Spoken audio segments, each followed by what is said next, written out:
Before the first pale streaks of sunlight pierce the sky, before emails buzz, before notifications or obligations even exist, there is a quiet sound in many Japanese homes. It is a sound that seems almost sacred. The soft, deliberate glide of a broom across the tatami mat, the gentle ring of a damp cloth against the worn surface of a wooden kitchen counter, the faint hiss and splash of water meeting porcelain, as if each droplet were performing its own quiet symphony. These are not merely chores. They are daily rituals, performed with such care and presence that they carve a rhythm into life itself. You could almost call it a meditation in motion. No rush, no music, no distractions, just intention. The world outside waits patiently, as if acknowledging that inside these walls, a slower, quieter rhythm reigns. In these early hours, the world outside has not yet intruded. Even the faintest sense, the smell of street food sizzling in distant alleys, the faint aroma of exhaust drifting from empty roads seem filtered, muted, as if the home itself were a gentle membrane separating chaos from calm. In that stillness, something remarkable occurs. Not just cleaning, but a subtle resetting of the mind. It is as though every motion whispers, life can be simplified, appreciated, and ordered, one deliberate step at a time. With each swipe of a cloth, each careful brush along the edge of a shelf, tension dissipates, the mind slows, matching the deliberate rhythm of the body, and the space becomes a sanctuary not just for the home, but for thought itself. Most people think of cleaning as a reaction. You clean only when mess demands attention, when clutter overwhelms, or when guests are imminent. But in Japanese culture, cleaning is entirely different. It is preventive. It is not punishment for sloth or neglect. It is an expression of care for the space, care for those who live within it, and care for the mind that will inhabit it. Each motion carries intention. Every gesture is a dialogue with the room itself, a subtle conversation that conveys respect, mindfulness, and even gratitude. Take, for instance, the genkan, the traditional entryway of a Japanese home. Shoes are never brought inside. The moment one steps across the threshold, there is a physical and mental pause. The outside world, its dust, its dirt, its stress, is halted. The floor remains clean not because it is constantly scrubbed, but because disorder is never invited to enter in the first place. This act, simple as it may seem, is philosophy incarnate. Life's burdens need not follow you into your sanctuary. The genkan is more than a hallway. It is a symbolic buffer, a subtle invitation to leave tension behind, to breathe, to exist in a space of care. Inside, objects are treated with similar reverence. Cups are rinsed immediately after tea. Futons are folded and stored each morning, allowing rooms to regain their ability to breathe, to stretch, to exist without obstruction. Every item returns to its designated place. Empty spaces are not neglected, they are celebrated. A cleared table, a neatly arranged shelf, an unobstructed floor all speak silently to the calm that arises when order is maintained. Mess is prevented before it begins, and the room remains alive, vibrant, yet uncluttered. Even children are introduced to this mindset from an early age. In many Japanese schools, students clean their classrooms, hallways, and even bathrooms. This is not about obedience. It is about ownership. When a child wipes a desk, sweeps the floor, or empties a trash bin, they are learning to respect the environment around them. They notice the accumulation of dust in corners, the imperfection of a misaligned chair, the crumbs hiding beneath tatami mats. Awareness, patience, and care are cultivated long before adulthood. The practice becomes second nature, imprinted into the rhythm of life itself. Cleaning itself follows an intuitive order from top to bottom, following gravity's natural pull. Dust settles, particles fall. Sweeping the shelves first, then the counters, then the floor, avoids wasted effort and redundancy. Every motion is precise, deliberate, efficient. A rag glides across the grain of wood, fingers brushing lightly, registering the faint stickiness of lingering moisture, the warmth or coolness of the surface. The mind, almost unconsciously, follows the hands. Nothing is rushed, nothing is forced. The act becomes a quiet symphony of presence, of performance that celebrates mindfulness. Windows receive equal attention. Sunlight in Japanese homes is treasured. Shoji screens diffuse it softly, scattering warm illumination across rooms.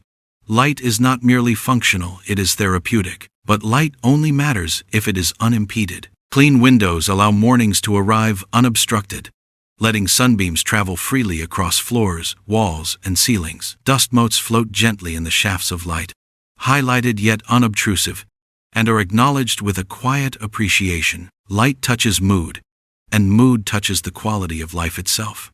Even the smallest acts, wiping a counter, aligning a row of dishes, are approached with reverence. Cleaning is performed before fatigue sets in, before exhaustion dulls attention or mindfulness. The kitchen sink is emptied at night, counters dried, utensils neatly arranged. When morning comes, the home is ready to receive its inhabitants. Calm is present, tension absent. These simple acts reduce friction between intention and action. Life flows with subtle grace. Cleaning tools themselves are curated and stored thoughtfully. A broom rests unobtrusively in a corner, never obstructing, yet always ready.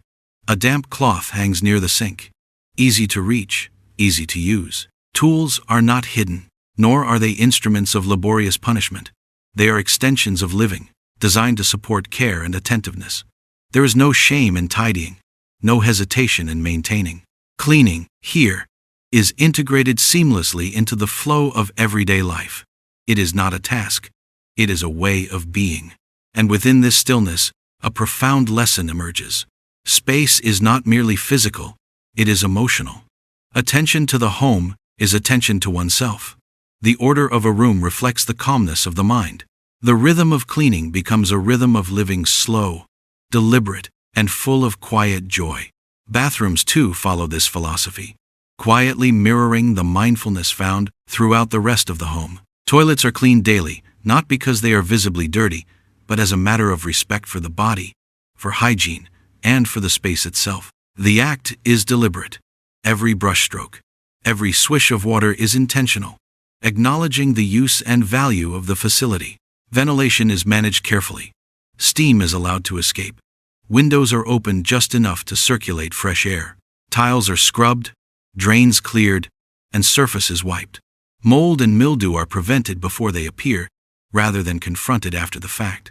Through these small, habitual practices, hygiene becomes effortless and non-stressful. Cleaning is not a reaction to chaos. It is a daily reaffirmation of care. Bathing itself is treated as a ritual. In the Japanese custom, one washes thoroughly before entering the bath, ensuring the water remains pristine and inviting. Clean bodies enter clean water, turning each bath into a restorative, almost sacred experience. Water becomes a medium of renewal, washing not just the body, but the mind. The hot water laps gently against the skin, carrying away tension, fatigue, and lingering worries. The bath is more than cleanliness. It is ceremony. It is an opportunity to pause, to reflect, to recenter oneself. Personal care and respect for the body extend naturally to respect for the spaces you inhabit, forming a quiet, continuous cycle of mindfulness. Even outside the home, this sense of responsibility extends seamlessly. Streets in Japan are often astonishingly clean, not because of constant maintenance, but because individuals refuse to litter. Trash is carried to bins, carefully segregated, or returned home for proper disposal. Public spaces are treated as extensions of private spaces, deserving the same care and attention. Sidewalks, parks, and train stations are not anonymous arenas for neglect, but shared environments that reflect communal discipline and mindfulness. Society itself becomes more orderly, more deliberate, and more harmonious through countless small acts repeated by countless individuals. Minimalism reinforces this philosophy in an equally profound way. Japanese homes are rarely cluttered with unnecessary objects. Every item has a purpose, a place, and a story. Fewer possessions mean fewer surfaces to clean, fewer distractions to clutter the mind, and more room for intention. Broken items are repaired, treasured objects are maintained, and anything superfluous is respectfully discarded. Minimalism is not cold or sterile. It is liberating. The eyes rest, the mind unclutters, and the soul finds space to breathe. Open floors, carefully curated furnishings, And uncluttered shelves signal freedom, freedom from excess, freedom from distraction, and freedom to live fully in the present. Perhaps the most profound element of this approach is the attitude toward cleaning itself. It is never rushed. It is never half done. A surface is wiped fully, attentively, deliberately. Hands glide over texture, fingers brushing lightly, registering the coolness or warmth, the smoothness or grain. The mind absorbs the quiet rhythm, the swish of a broom, the soft scrubbing of tiles, the gentle rinse of a cloth, all combine into a moving meditation. Anxiety, distraction, and stress are gradually filtered away, replaced with calm awareness. Each gesture becomes grounding, a reminder that even the smallest acts can restore order and clarity. Over time, these habits fundamentally alter perception. Mess is no longer a failure, clutter no longer a punishment. Instead, they become feedback, gentle prompts to respond, to care, to restore balance. Cleaning transforms into a dialogue with the environment, fostering control, satisfaction, and a deep sense of inner peace. The home becomes a mirror of the mind. Fewer distractions, fewer disturbances, more space for thought, reflection, and rest. These habits, repeated daily, extend far beyond the home. Pausing to replace an item, returning objects to their place, tidying a shared workspace, leaving a public area cleaner than one found it. All these small actions compound into a life of mindfulness, respect, and intention. Japanese cleaning habits teach a subtle yet transformative truth. Perfection is not the goal. Consistency is. Attention, not speed. Care, not punishment. A clean home is not simply a physical state. It is a reflection of mental and spiritual order, a canvas for reflection, rest, and clarity. In this quiet, deliberate lifestyle, a deeper lesson emerges. Life itself can be approached the same way. Chaos need not overwhelm if you care for the small domains you control. Awareness of surroundings, attention to detail, and mindful engagement become acts of self-respect.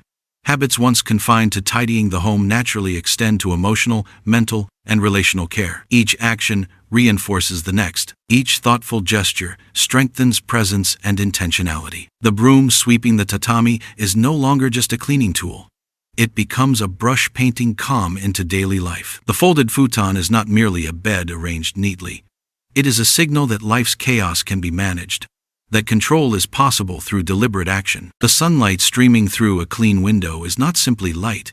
It is illumination for the mind and the heart, a quiet affirmation that order, clarity, and calm can coexist. In the end, Japanese cleaning habits are not about gleaming floors or perfectly aligned objects. They are about respect for space, for time, for oneself. They demonstrate that peace is not sudden, that it is built incrementally, one mindful act at a time. And as you practice these habits, you realize something remarkable. The act of cleaning transforms the cleaner, not just the space. So the next time you wipe a counter, sweep a floor, or rinse a cup, slow down. Feel the textures under your fingers. Hear the soft swish of movement.